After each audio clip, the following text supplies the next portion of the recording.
passar 2 recados importantes para vocês. 1.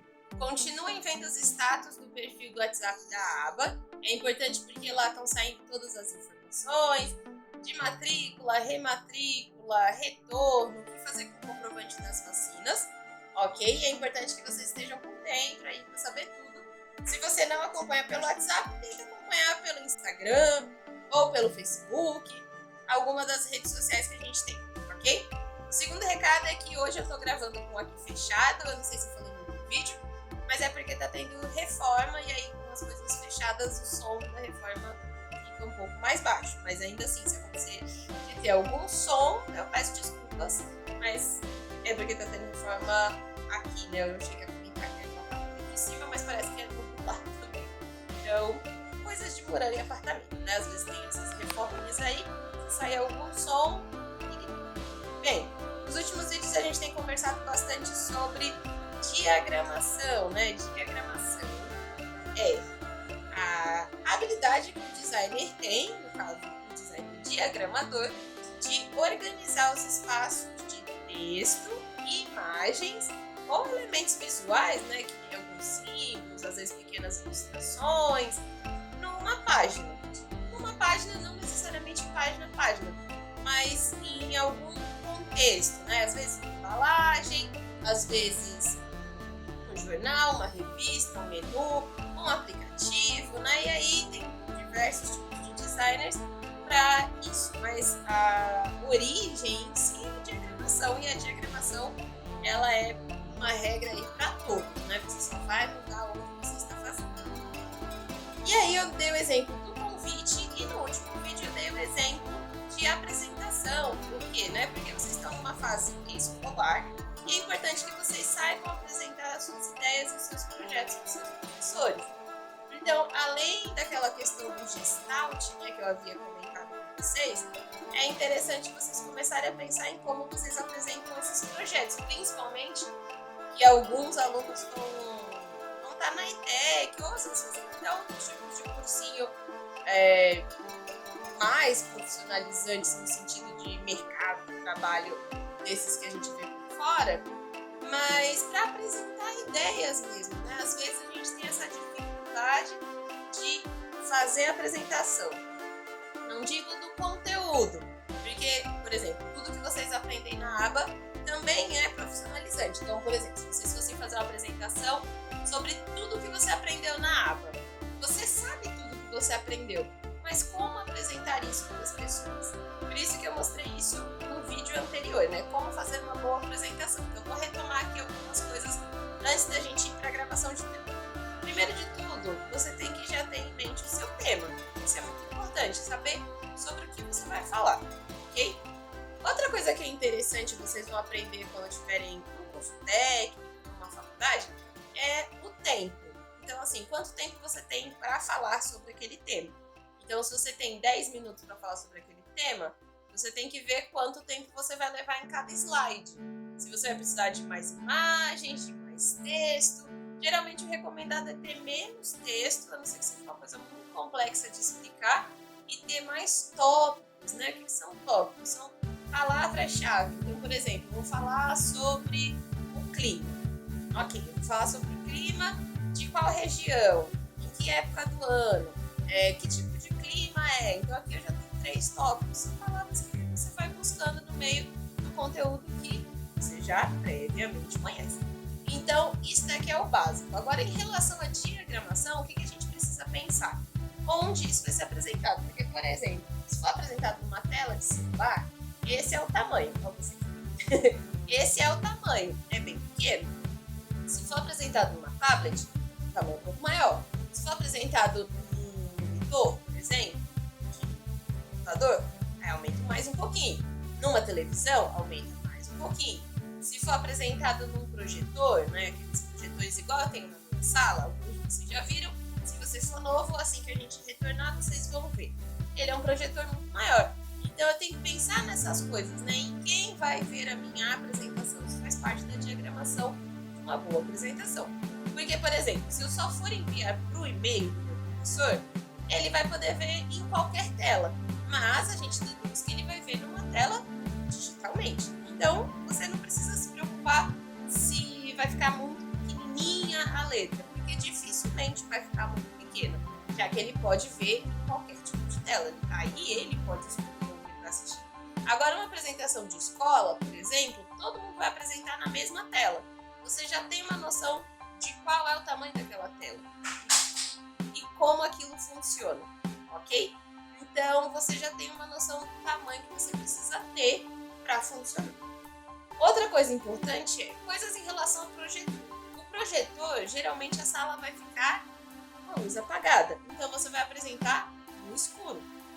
Se você vai apresentar no escuro, é bom você trabalhar o contraste.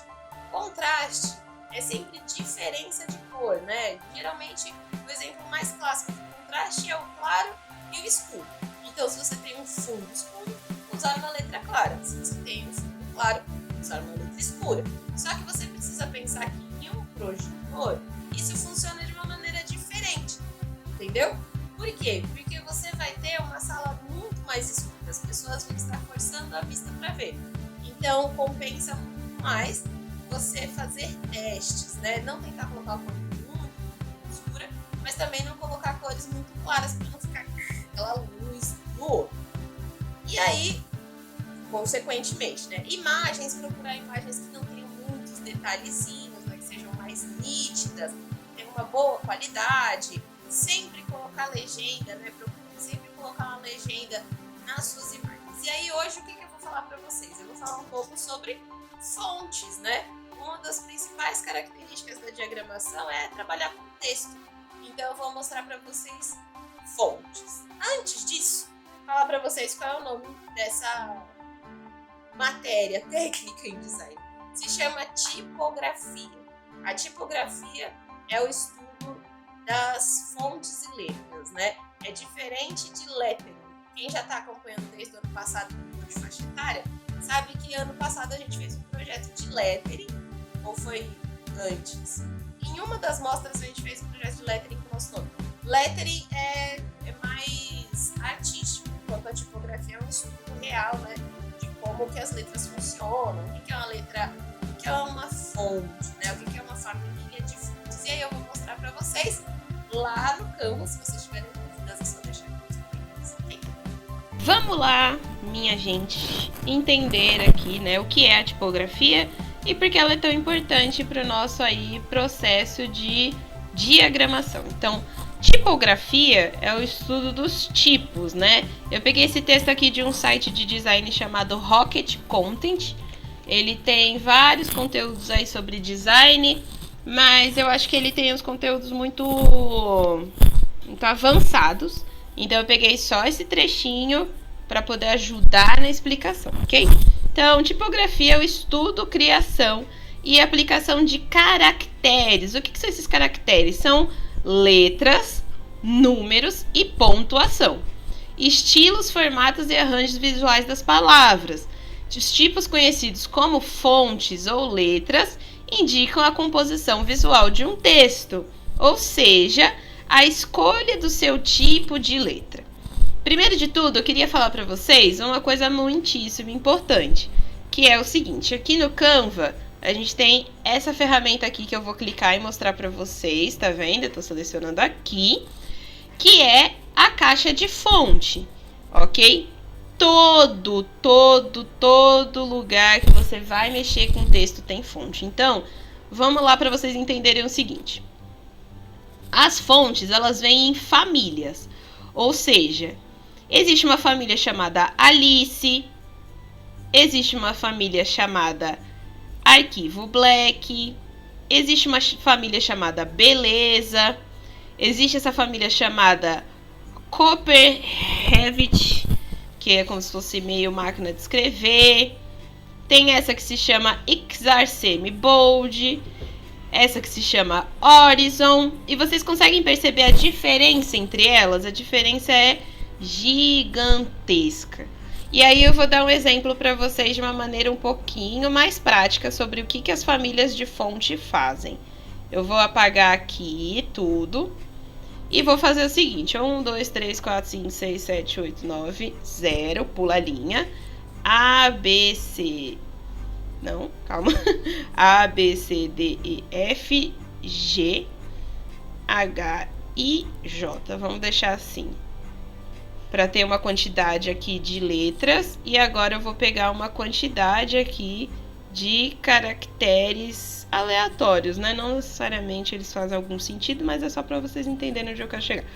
Então, assim, tenho aqui esse pessoal. Isso aqui são caracteres, ok?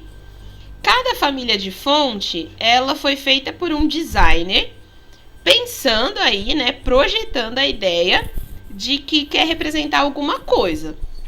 Então, por exemplo, esse League Spartan, claramente, ele é mais dinâmico, ele tem mais cara de letra de jogos. E aí você fala, mas professora, como você sabe disso, né? Porque ela é uma fonte ela é naturalmente mais grossa do que as outras, ela é mais pesada do que as outras, né? Ah, mas essa Love Low, ela já é mais moderna, ela tem uma característica de letra mais moderna. Porque ela não lembra nem um pouco uma máquina de escrever, nem letra de revista, nem nada disso. E vocês vão entender conforme o uso, que tem letras que fazem sentido e letras que já não fazem. Então, por exemplo, isso aqui parece uma letra de jogo? Não. Parece uma letra de quê? De um material escolar, talvez até de um convite um pouco mais infantil.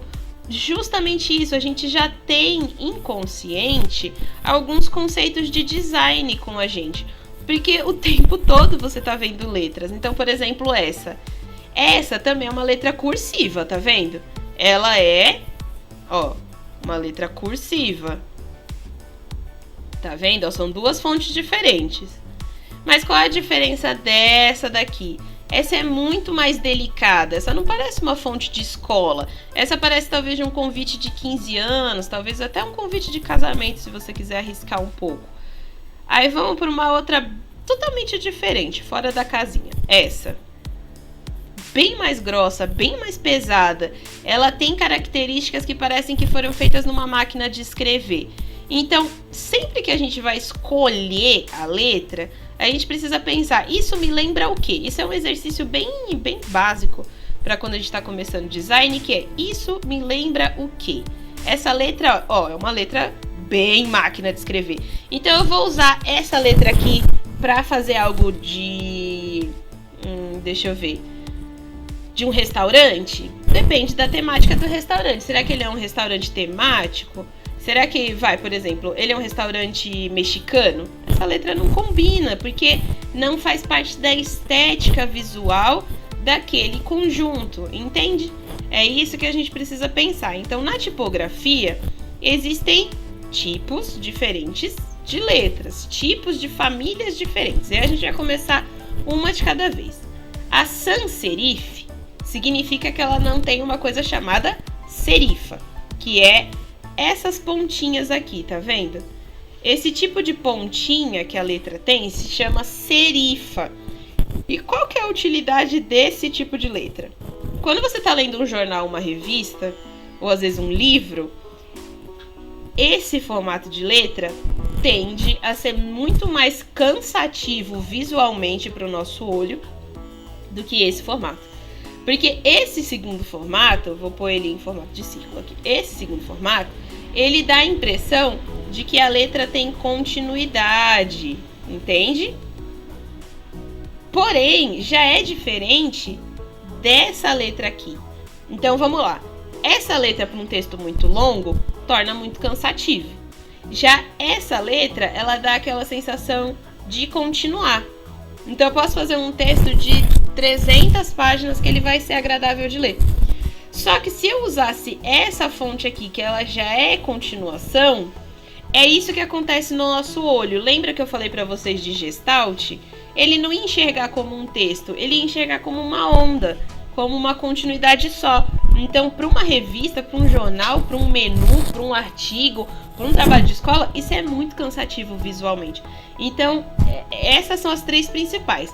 Sem serifa quer dizer que elas são essas fontes bem retinhas, tá vendo? Ó? Ela tem um corpo bem retinho. Fontes serifadas são as que tem esses detalhezinhos mais parecidos com máquina de escrever. E script são essas que são bem manuais, né? Que lembra mesmo coisas escritas à mão.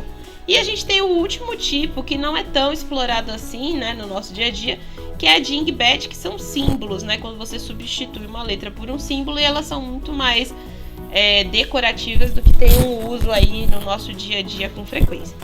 Então é importante que a gente entenda essas diferenças para poder aplicar. Então, quando eu falo para vocês que não faz sentido colocar uma fonte dessa para determinado conteúdo, é porque para aquele conteúdo talvez se torne muito cansativo, se torne uma coisa pesada, né? E aí, o que é o peso da letra? Isso também é uma outra coisa importante da gente prestar atenção. O peso da letra, ele está altamente associado, vamos lá para o slide anterior, ele está altamente associado a exatamente o que você está vendo aqui, a ela ser uma fonte muito grossa, ser uma fonte que dá essa impressão de que ela é uma letra mais pesada mesmo. Outra coisa interessante da tipografia é como é fácil da gente se enganar por letras bonitas. Então, por exemplo, aqui, feliz aniversário. Já está pronto, você acredita que isso é uma mensagem de feliz aniversário. Mas e se eu colocar essa fonte aqui? Fica parecendo uma coisa mecânica, parece que foi um computador que escreveu, e não parece que a pessoa está realmente querendo celebrar. E essa daqui? Fica parecendo que uma máquina, né, que um computador está fazendo aniversário. Ele não passa essa sensação. Então, a ideia da letra mais cursiva é realmente fazer com que ela fique mais humanista, ou seja, parecer que seja uma letra de pessoa de verdade, tá vendo? Aqui fica parecendo que alguém escreveu esse recado para você. Então é muito fácil você perceber que tipo de fonte usar. É só você pensar na lógica, né, daquela letra. O que aquela letra te remete? Claro que no começo, isso é um exercício de observação. A gente precisa olhar com calma, pensar. Será que isso faz sentido? Será que essa fonte fica legal? Mas acima de tudo, o que vocês precisam fazer é isso daqui. Seleciona o texto e, sem medo algum, passa lá horas e horas trocando a fonte. Não gostei, gostei, não gostei, gostei. Experimentando tipos de letras, porque senão vocês não vão saber. Muitos designers têm suas fontes favoritas, né? Que são aquelas fontes que eles usam em todos os trabalhos. E aí, outra coisa que é importante você saber é se ele respeita todas as características. Então, por exemplo, aqui, essa fonte tem todos os números, todas as letras e todos os caracteres. Mas algumas fontes não têm. Tá vendo? Esse end aqui, ó, eu vou tentar selecionar ele. Calma aí. Ó, eu vou tentar selecionar, eu vou trocar a cor dele para vocês entenderem o que eu quero dizer. Algumas fontes, né? Uma coisa que é muito triste em relação ao mercado das fontes é que a maioria delas são feitas por designers de outro país. E aí, esses designers, eles não têm, por exemplo, acento, né? Então, eles não têm a letra E, não tem crase e assim por diante. Então, ó, eu vou trocar aqui a letra, ela tá selecionada, vocês vão ver que ela volta a ser o símbolo que ela era antes. Então, assim, algumas vezes você vai escolher uma fonte e aquela fonte não possui, né? Tá vendo aqui, ó? Aquela fonte não possui aquele caractere específico. Mas por que isso acontece? Porque, como eu falei, a maior parte das fontes que a gente conhece na internet, elas são produzidas por designers de fora, né? De outros países. Não é que os outros países não tenham acento, mas eles talvez não tenham tantas acentuações como nós temos aqui no Brasil. Então, no Brasil que eu digo no idioma português, né? Existem vários países que falam português, mas não são países aí que mais produzem fontes, né? As fontes mais famosas do mundo geralmente vêm de países que falam inglês, por exemplo. Então, você, designer, qual vai ser a sua solução? Se a fonte não tem um acento, você vai ter que colocar aquele acento usando, às vezes, uma outra letra, às vezes usando no Photoshop mesmo, fazendo um leve risquinho, né? Quem nunca fez ali algo meio rapidinho? Então, é interessante o estudo das fontes, porque eles também contam histórias, que nem essa daqui, se chama Arte Nouveau.